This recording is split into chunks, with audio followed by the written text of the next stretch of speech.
Go ahead and leave. You won't survive a week without me." That line, flung across the kitchen like a knife, just hung there.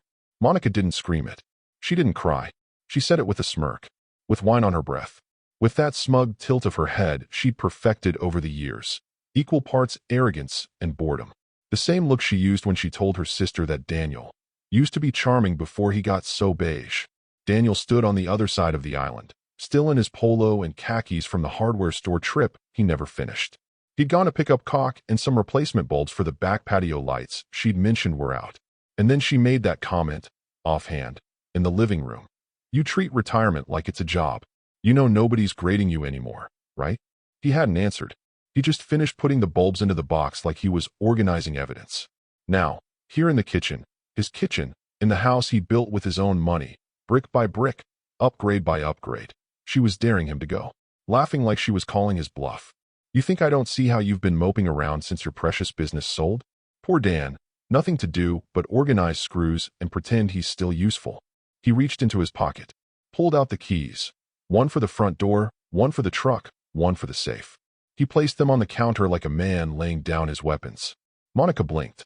"Wait, seriously?" Still no answer. No eye roll. No sarcastic comeback.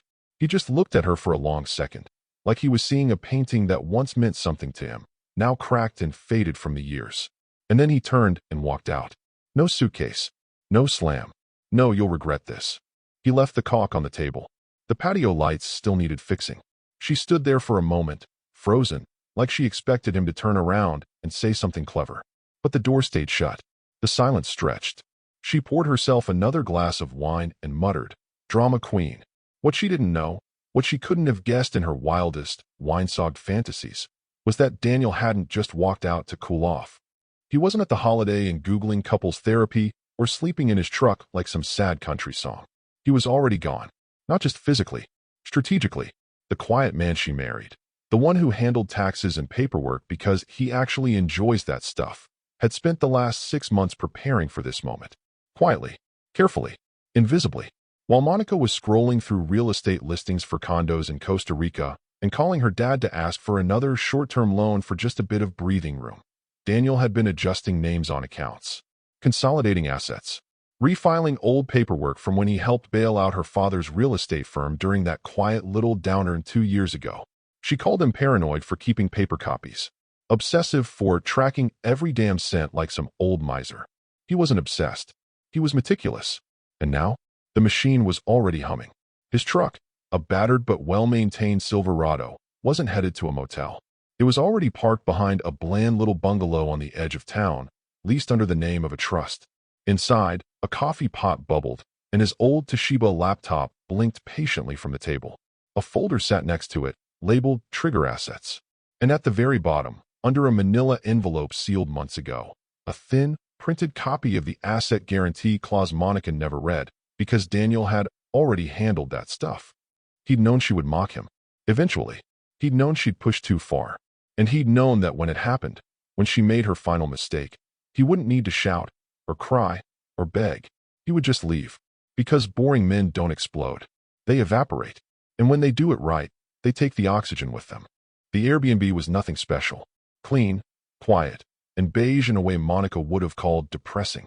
Daniel found it comforting. No chatter. No echo of her heels on the floor.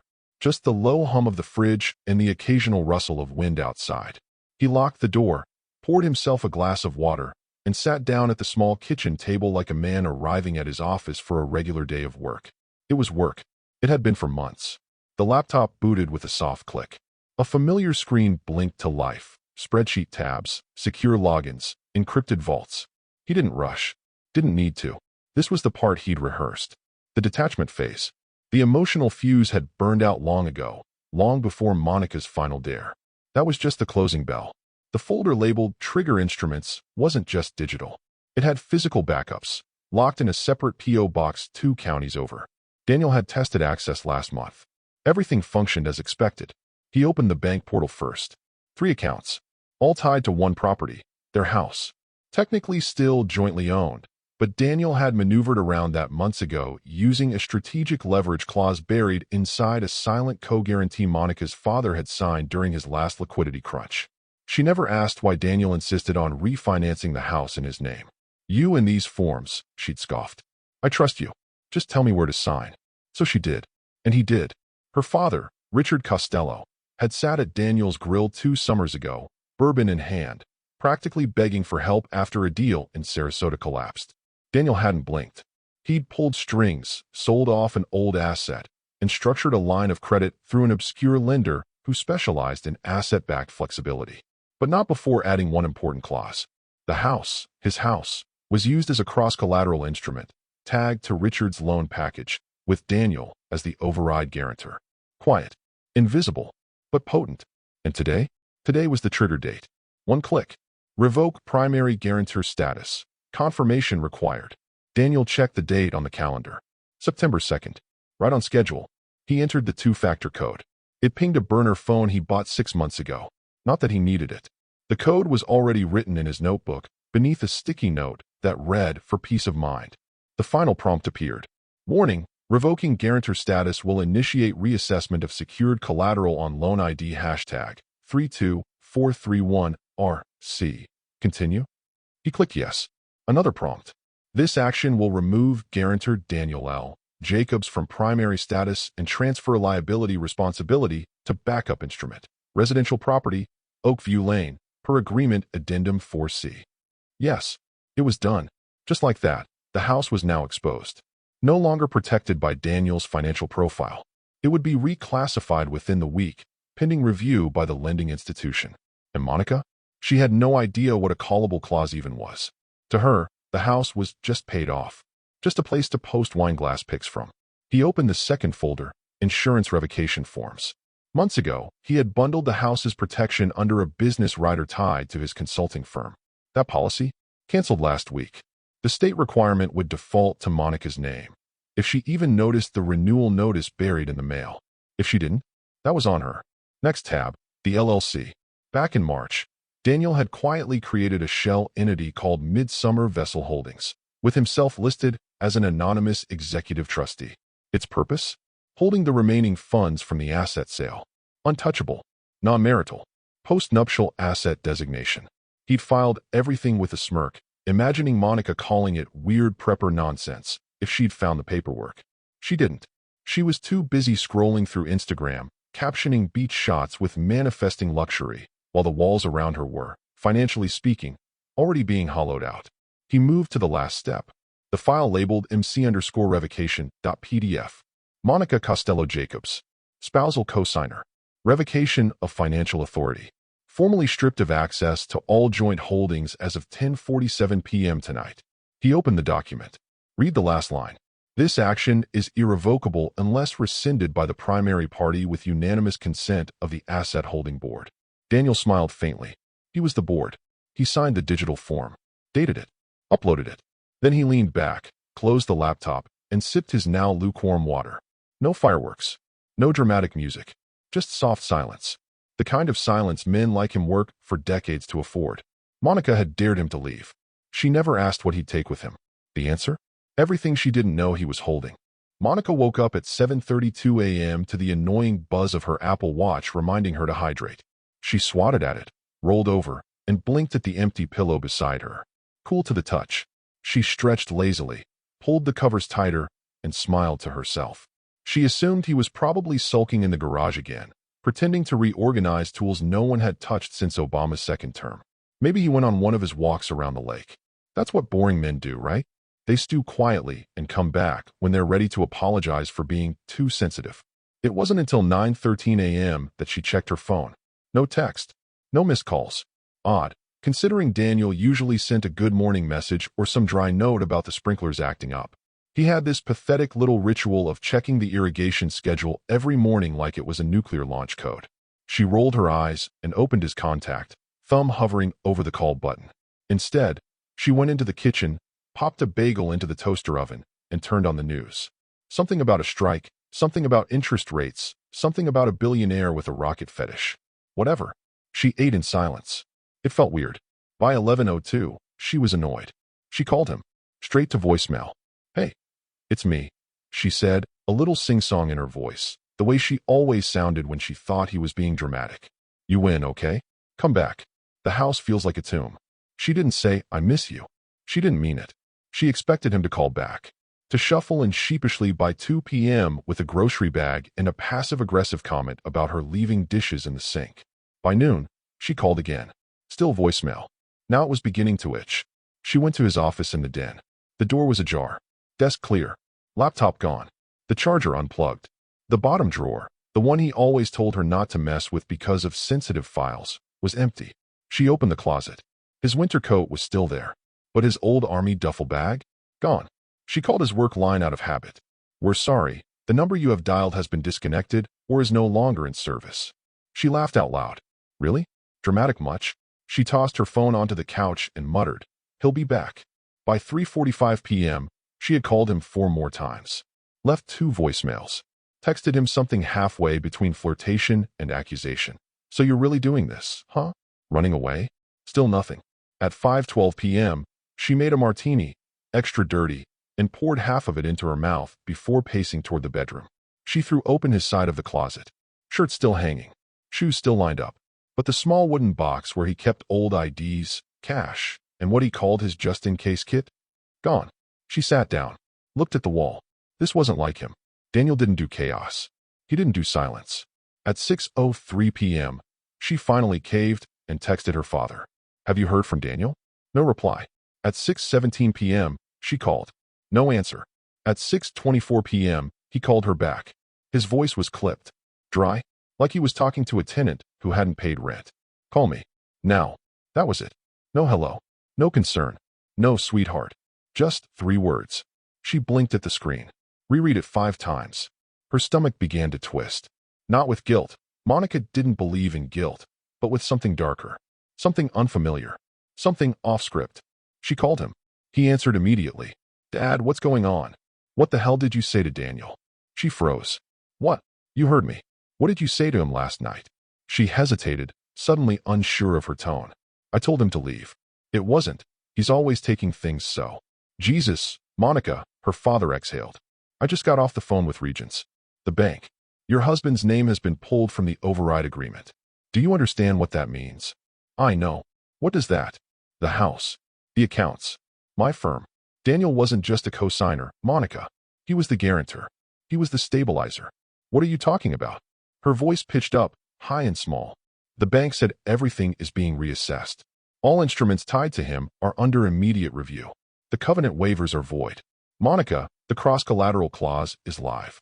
She stared at her own reflection in the black TV screen across the room, wine glass in hand. You need to fix this, her father said. I didn't know he could do that. There was a pause. Then her father said, flatly, he was always quiet. Monica, that didn't mean he was weak. You pushed a man who never made noise into silence. And now silence is all you're going to get. The line went dead. And for the first time that day, Monica realized she wasn't playing house anymore. She was sitting in the wreckage of one. The second call from her father came at 7:31 p.m. This time, no pleasantries, no lectures, no breathing space. Monica, are you sitting down? She rolled her eyes, cradling the phone between her shoulder and cheek while stirring her second martini with the olive stick. Jesus, Dad, calm down. What did Daniel ghost you to? Must be some male menopause thing. There was a pause. A dangerous one. Listen carefully. Daniel used the house, your house, as cross-collateral. For my entire commercial portfolio. Do you even know what that means? Monica's fingers tightened around the glass. What? No. I thought he.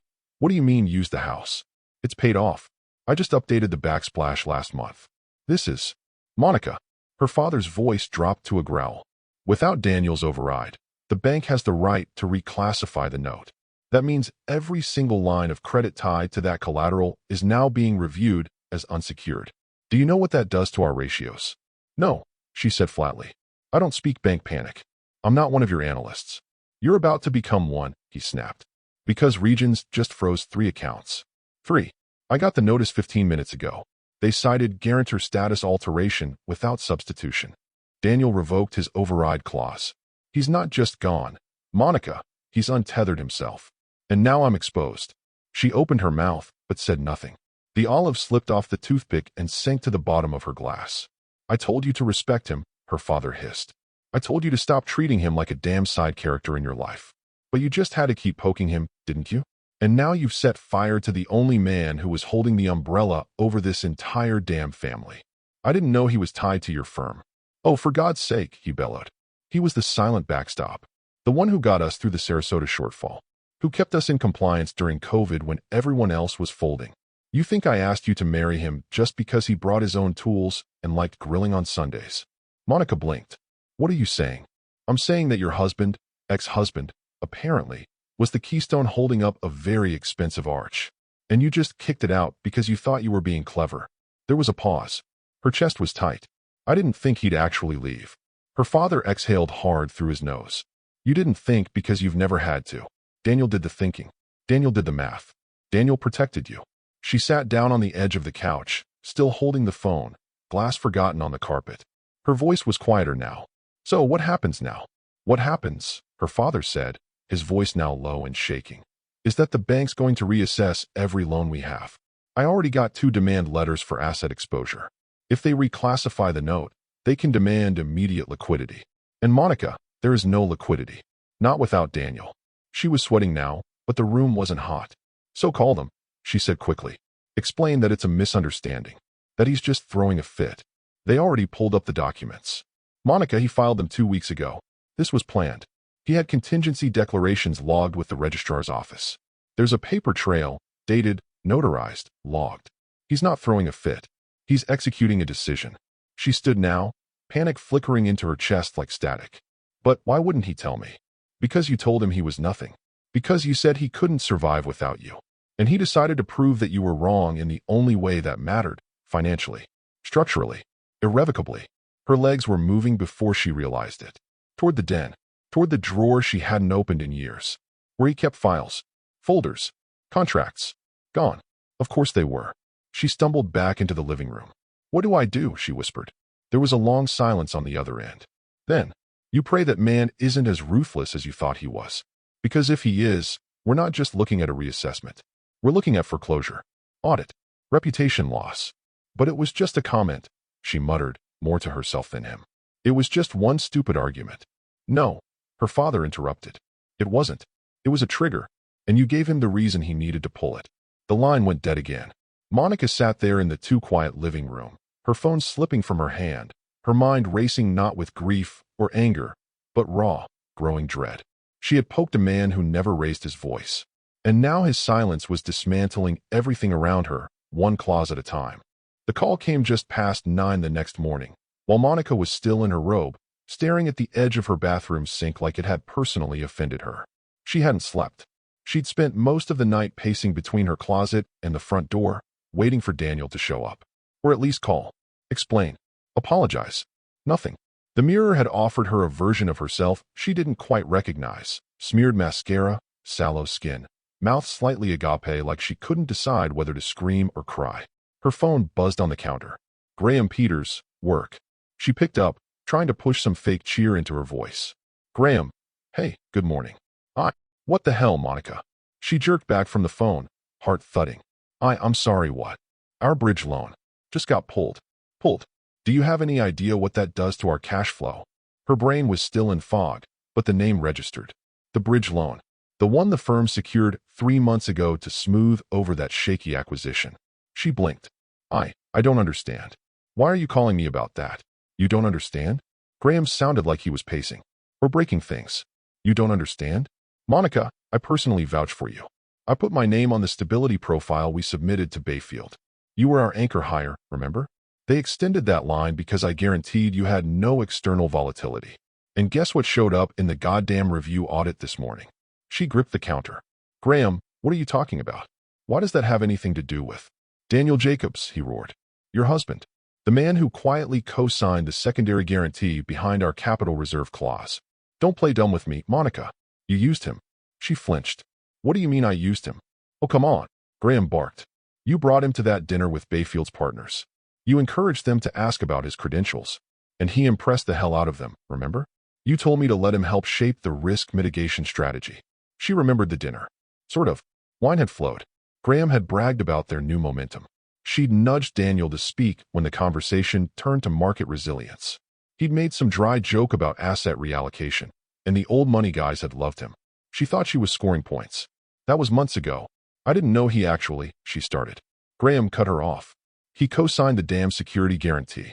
Quietly, like everything else he did. And now Bayfield ran a secondary check because of the Costello firm news. Oh yeah, your dad is making headlines. And guess what? Daniel's entire profile is scrubbed. Gone. Assets sealed. Trust shielded. Debt reassigned. They revoked the loan. Monica. Effective immediately. Her mouth opened and closed. Graham, I swear I didn't. They already froze the queue for disbursement. And without that, we miss payroll by the 18th. You want to explain to 72 employees why their paychecks bounce. She backed into the wall. This isn't my fault. You think Bayfield cares about that? He snapped. You think reputational risk is about blame? You were supposed to be our grown-up in the room. The stable exec. Married to the man with enough quiet money to keep the floor from collapsing. Silence. Where is he? Graham demanded. I don't know. You don't know? I told him to leave, she whispered. Graham laughed. A dry, stunned laugh with no humor. Well, congrats, he said. He did. And he took the goddamn scaffolding with him. Click. The call ended. Monica stood there, breath ragged, heart trying to claw its way out of her chest. Her head buzzed with fragments. Stability profile. Co-signature. Trust-shielded assets. Missed payroll. She walked into the living room like a sleepwalker and sank onto the couch. The TV was still on, muted, some daytime show with smiling people baking. She suddenly hated them. The floor felt less like ground and more like ice. Thin, cracking, groaning under weight she hadn't realized was there. It wasn't just her father. It wasn't just her marriage. Daniel had been everywhere, quietly bolstering every corner of her life. Her home, her job, her status. And now that he'd retracted, everything was caving in. She looked at the front door again. Still closed. Still no keys jingling. Her phone buzzed again. A text. From a coworker. Hey, are you okay? HR is looking for you. Her blood turned cold. No emojis. No warmth. Just the kind of message people send when they're trying to get out of the blast radius. She looked down at her hands and realized, maybe for the first time, she didn't have anything to hold on to. Daniel had taken nothing when he left. Except, somehow, the floor. By 11:17 a.m., Monica was driving 43 in a 30 zone, hands locked at 10 and 2 like a rookie. She hadn't brushed her hair, hadn't eaten. Her phone had already died once from all the panic checking. Texts from her father, 3 missed calls from Graham, 2 coworkers suddenly checking in. And Daniel? Still nothing. The glass bank building loomed into view like a courthouse. It had always looked sleek, modern, expensive, in that quiet, predatory way. She parked like she was late to a meeting, didn't bother fixing her shirt, and power walked through the doors with the kind of urgency reserved for people trying to undo disasters they didn't see coming. At the teller desk, she dropped her ID on the marble surface and whispered, I need to speak to someone in private. Urgently. The woman behind the counter, mid-30s with impeccable eyeliner and a professionally cautious smile, looked at the screen, then at Monica. Name. Monica Costello Jacobs. A flicker. That subtle change in facial tension when a stranger recognizes your name. Not because you're famous, but because you're flagged. One moment. 5 minutes later, a man in a tailored gray suit escorted her into a glass-walled office and gently closed the door. Ms. Costello Jacobs, I'm Alan Mercer. Relationship Management. How can I help today? She sat too quickly, nearly missing the chair. My husband, she said. Daniel Jacobs. I need to see our accounts. I think there's been a misunderstanding. Mercer opened a sleek laptop, typed a few things, then paused. Would you like me to go over all associated accounts, or just the joint ones? All of it. Everything. He nodded, clicked a few more times. Then another pause. Longer. Ms. Jacobs, I'm seeing here that several accounts tied to Mr. Jacobs were transferred out of our institution entirely as of last week. The remaining accounts were closed this morning. What? She said, voice cracking for the first time. Additionally, there was a revocation notice filed against the joint mortgage last night at 11:12 p.m. She shook her head. No, that can't. What does that even mean? It means the mortgage is no longer shielded by Mr. Jacobs' guarantor override. The property has now been reclassified as a callable instrument, which, under the terms of the original loan agreement from 2020, allows the lending entity to request full repayment upon significant profile change or elevated exposure risk. She blinked, the words washing over her like foreign language. You're saying the house is what? In jeopardy. He hesitated. It's currently under lien review. We've received a conditional flag for reassessment. That includes its use as cross-collateral, which was detailed in the addendum to your husband's commercial instruments. No, no, she said, shaking her head like a child refusing bad news. The house is paid off. We finished payments last year. There's no mortgage. There's no traditional mortgage, Mercer corrected gently. But the property was leveraged as a debt instrument. A silent one, filed through a separate entity. It was protected by your husband's assets, until he withdrew them. She stood up. There has to be a mistake. I didn't authorize this. I didn't even know. He handed her a printout. It was a scanned document. Daniel's signature. Clear. Legal. Dated. And above it, revocation of spousal guarantee. Effective immediately. The rest of the paper might as well have been blank. She sank back down. Mercer cleared his throat softly. Do you have access to Mr. Jacobs' new financial advisors or representatives? If this was a misunderstanding. It's not, she whispered. He paused again. Well, he said slowly, I recommend contacting your attorney. There may be ways to renegotiate if the property is transferred into a neutral holding entity. She didn't answer. Her phone vibrated on the table. New email. From notifications@regions.com. Subject. Lien evaluation, residential asset, Oakview Lane. She opened it with shaking fingers.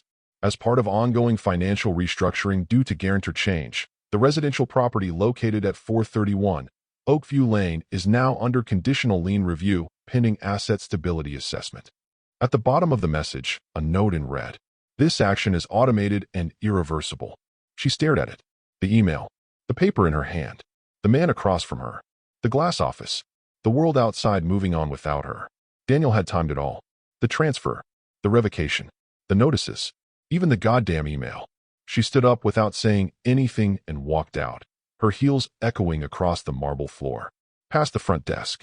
Past the smiling security guard who nodded at her like nothing had happened. In the parking lot, she leaned against her car and let out a slow, bitter laugh. The kind that turns into a sob halfway through and then stops, like it's not worth the energy. She pulled out her phone, tapped Daniel's name again. Call failed. She didn't leave a message. What could she even say? That she mocked a man who'd been holding the walls up without her ever noticing? That she laughed in the house he was using to shield her from the storm? That now, thanks to a few signatures and an unshakable silence, she was no longer the woman who had a life. She was the woman standing outside it, watching the windows go dark. The steakhouse wasn't fancy. It didn't need to be. Daniel had chosen it carefully, tucked between a shuttered antique shop and a dentist's office in a strip mall that hadn't been remodeled since the early 90s. But the food was consistent, the lighting dim, and, most importantly, the staff knew how to mind their business. He sat at the corner booth, the leather creaking slightly under his weight, sipping an old-fashioned with a single cube of ice melting slowly in the glass. Across from him, his sister Karen was laughing softly at a story her husband Brian was telling. Something about the time Daniel had mistakenly installed a ceiling fan backward and blamed rotational turbulence. It was a lie, of course, but Daniel didn't correct him. He didn't need to. The story wasn't for accuracy. It was for warmth. The fourth seat was filled by Martin Lee, an old friend from the contracting days. Vietnam vet. Smart eyes. A quiet man, even more than Daniel, if that were possible. He'd seen the worst in people and never forgot it.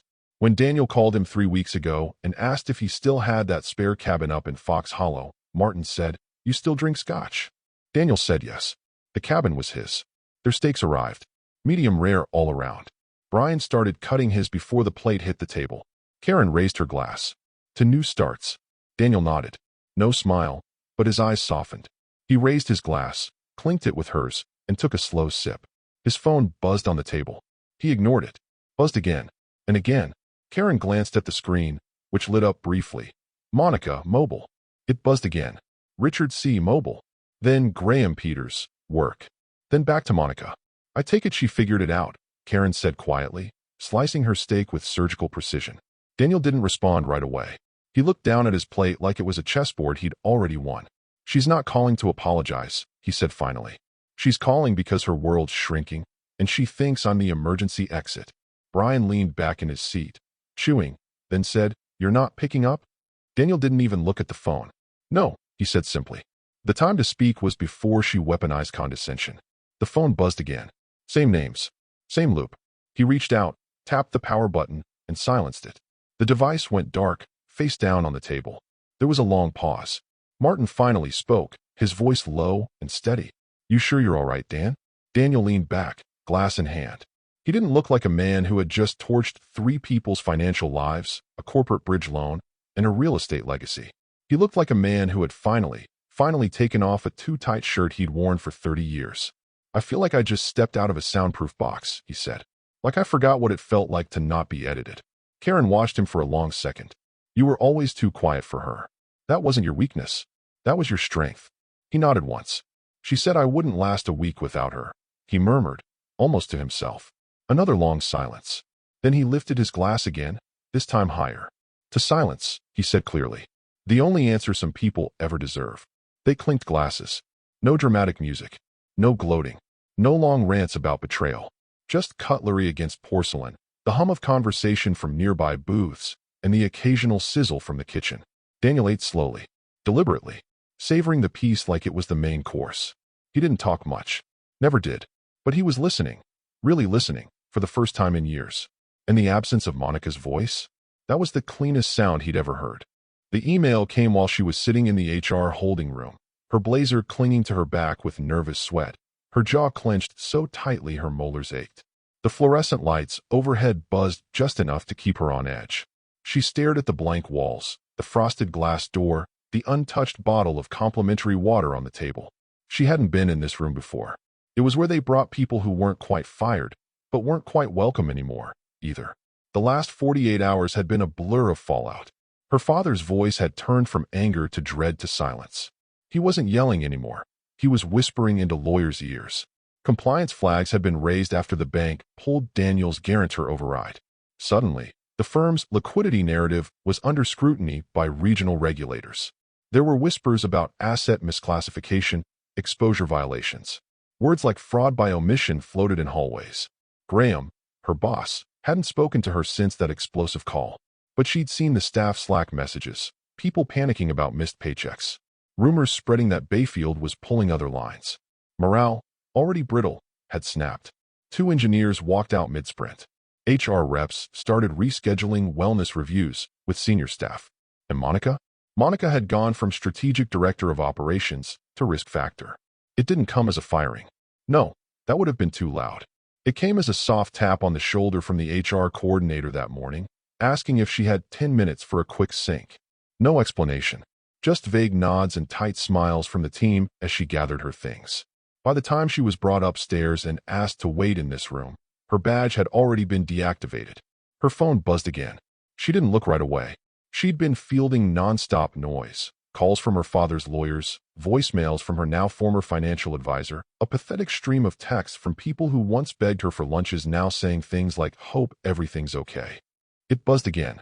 She sighed, picked it up, and checked the screen. It was a forwarded email. No sender name. No message. Just a subject line. Accountability at last. Her stomach clenched. She opened it. Inside was a screenshot of an internal memo, leaked, judging by the strictly confidential watermark stamped diagonally across the page. It was from Bayfield Capital's internal risk audit team. A few sentences jumped out in bold. Following the unanticipated revocation of the co-guarantee on instrument number 781 CCX, our exposure model has been materially impacted. The inclusion of non-verified guarantor entities and reliance on verbal reputational endorsements is now considered a breach of due diligence protocol. And then, her name. This includes the verified use of Monica Costello-Jacobs as a bridge profile asset without disclosing the nature of the personal relationship between the signatories. She felt the blood leave her face. They were painting her as the liability, the one who let Daniel's name get involved, without proper disclosure. Her proximity to the guarantor had become a risk factor in itself. She scrolled to the bottom of the email. There, in plain font. Corrective actions recommended. Removal of departmental authority pending review. So it was official. The HR meeting wasn't a check-in. It was to offload her. Outside the office door, she heard muffled voices. 2 women, maybe more. One said her name. Then laughter. Quiet, disbelieving laughter. She used to command that kind of whisper. But it was different now. The tone had shifted. Not admiration. Not envy. Dismissal. She looked back at her phone. The forwarded email had no header. No visible sender. But she knew who it was from. Daniel didn't need to sign it. He never said more than necessary. The message was clear. The woman who once rolled her eyes when he checked sprinklers and paid bills early was now sitting in a corporate purgatory, stripped of power, reputation crumbling like drywall behind cheap paint. Everything was unraveling. And Daniel? He hadn't raised his voice. He'd just quietly turned off the lights. One circuit at a time. The package was small. No return address. Brown craft paper, sealed with an ordinary strip of clear tape. It was waiting on her desk when she returned from the HR transition meeting. The kind where no one says fired, but everyone avoids eye contact and hands you a manila folder with your benefits and a half-hearted best of luck. Her desk had already been half-emptied. Someone, maybe facilities, maybe HR, had packed her belongings into a generic cardboard box. Her framed quote about leadership was tilted sideways, like even it had given up on her. The office plants were gone. Just the nameplate sat there, Monica C. Jacobs, Strategic Operations Director. It looked like a gravestone. She stared at the package. For a second, she wondered if it was from her father. Maybe one of his lawyers. Some half-hearted gesture to show they were still unified, still family. Whatever that even meant now. She peeled the tape back with shaky fingers and found a single object inside. A USB drive. No label. Just a black plastic rectangle tucked in a folded note that read, in plain typed font, "You should see what silence looks like." No signature. No sender. But she didn't need one. Her heart ticked faster. She stood, locked her office door, pulled the blinds shut, and sat back down. Inserted the drive into her laptop. One video file. No name. Just a timestamp. She clicked it. The feed opened with a familiar grainy frame. Their front hallway. Her hallway. The angle she used to complain about. Daniel had insisted on installing the security cameras himself instead of just hiring someone like normal people. She watched as her own figure walked into frame. Wine glass in hand. Loose blouse, tight mouth. Smirking. She turned toward someone off-screen. Daniel. Her voice, clearer than she remembered, echoed in the quiet room. "Go ahead and leave. You won't survive a week without me." The tone dripped with scorn. Not anger. Not hurt. Just pure dismissal. On-screen, Monica waved a hand dramatically. "You're nothing without me, Daniel. You just exist. You don't live." Then, silence. Daniel entered the frame. Still. Calm. Not slouched. Not broken. Just watching her. Like someone reading a book they've already finished. Then he reached into his pocket, took out his keys, placed them gently on the counter, and walked out of frame. No words. No reaction. Just the click of the door closing softly behind him. She stared at the screen, transfixed. Her own face frozen in mid-smirk. The cruel final image of someone who thought they were in control. Then, the footage faded to black. A new frame appeared. It was a scan. A document. Her eyes narrowed. The top line read, "Loan Agreement Modification, Addendum 4C. Below it, two signatures. Daniel L. Jacobs. And beneath his, a banker's countersignature. Date signed, 2 weeks before that night. There, in fine print, the clause lit up like a burn. In the event of revocation of marital cohabitation or verified dissolution trigger, collateral reassignment shall proceed at sole discretion of guarantor." She blinked. He had already signed it. Before the fight. Before the dare. Before the mockery. He hadn't reacted to her words that night because they didn't matter anymore. She wasn't the cause of his exit. She was the final confirmation. The file ended there. No music. No fade out. Just a frozen image of her face. Mouth still half open from delivering the line that would echo in her head for years. "Go ahead and leave. You're nothing without me." And then silence. Real, absolute silence. Not just from the room. From the inbox, now dry. From the phone, which no longer lit up. From the people at work, who now barely made eye contact as they walked past her desk. From her father, who hadn't spoken in 2 days. Not since regulators started asking for documents she couldn't access. From Daniel. Especially from Daniel. She sat motionless, staring at the dark screen. Not crying. Not yelling. Just understanding. That silence wasn't the absence of noise. It was a verdict. And she had delivered the closing argument against herself. The gravel cracked beneath her heels as she stepped out of her father's car, still wearing the same blazer from 2 days ago, wrinkled now, with coffee stains on the cuff. Her hair was tied back in the kind of lazy, last-ditch bun you wear when you've stopped pretending to care. The sun was too bright for her throbbing head, and the weight of everything, job gone, accounts frozen, name tainted, pressed into her skull like a vice. She was back at her childhood home, not by choice. Her father had offered, reluctantly, sternly, after realizing she had nowhere else to go. Her access to the Oak View property had been formally restricted that morning, following the lien confirmation. The gate code had been changed. Her name removed from the HOA registry, like she never lived there. It was surreal and humiliating. The front lawn was dry, the sprinkler timer probably dead. The porch light was still on, even though it was morning. A courier stood by the front door, clipboard in hand, glancing at his watch. Monica Costello-Jacobs? Her name sounded foreign now, like a misprint. She nodded. He handed her a pen. Signature, please. She signed without asking. Her hand trembled slightly. The man handed her a large white envelope, nodded curtly, and walked back to the van, which pulled off before she even had the flap open. She ripped it clean and unfolded the papers inside. Several pages. Bold lettering. Legal format. Her eyes caught the header line.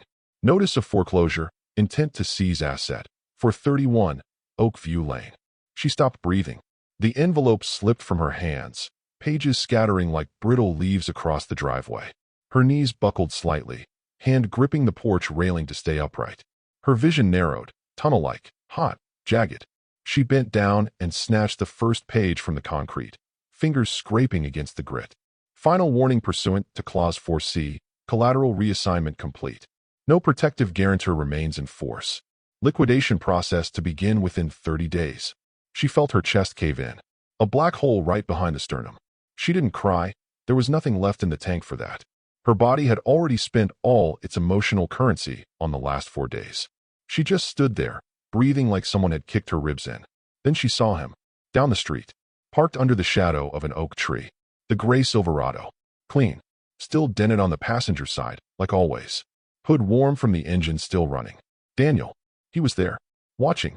Windows down. Not hiding. Not smug. Just present. Her breath hitched. She stepped off the porch, papers still in her hand, and began walking. Then faster. Half run, half stumbled down the sloped gravel, her shoes catching in the cracks of the driveway. Daniel, she called out, voice cracking. He didn't move. Daniel, please. Can we just talk? Still motionless. Her heels crunched against the gravel as she reached the edge of the street. She was 10 feet from the truck when he finally looked at her. His face wasn't angry. It was still. Tired. Sure. But not bitter. Just resolved. She took a step closer. Please, she whispered, voice barely audible now. I didn't know what you were doing. I didn't know what I was breaking. You didn't even tell me. He blinked slowly, then reached for something. The power window switch. The window slid up. Smooth. Effortless. Sealing her out. He didn't say a word. Didn't shake his head. Didn't mouth sorry. Didn't nod goodbye. He just put the truck into drive. And rolled away. No screeching tires. No dramatic pause. Just quiet motion. She stood there in the middle of the road, holding a foreclosure notice in one hand, her phone in the other, screen black, still no response. The wind picked up slightly. Pages fluttered behind her. And Monica Costello-Jacobs, once the woman who laughed in the face of silence, who mocked the man who held everything together with patience and paperwork, was now just another person left standing on the shoulder of a life that no longer wanted her. He didn't scream. He didn't destroy. He simply removed himself and took the foundation with him.